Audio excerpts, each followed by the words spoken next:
আসসালামু আলাইকুম, আমি রাফি।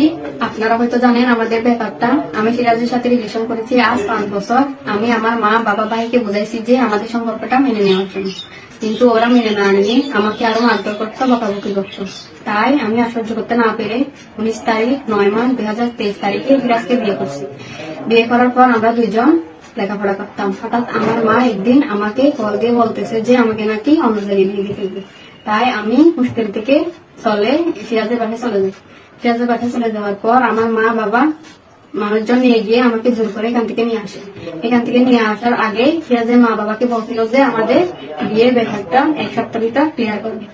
ক্লিয়ার না করে আরো আমাদের যোগাযোগ বন্ধ করে দেয়, আমাকে আরো বকাশকা করে, মারধর করে। তাই আমি নিজের ইচ্ছায় বাড়ি থেকে পালিয়ে এসে সিরাজের সাথে একদিন পর যোগাযোগ করে সিরাজের এখানে চলে আসছি।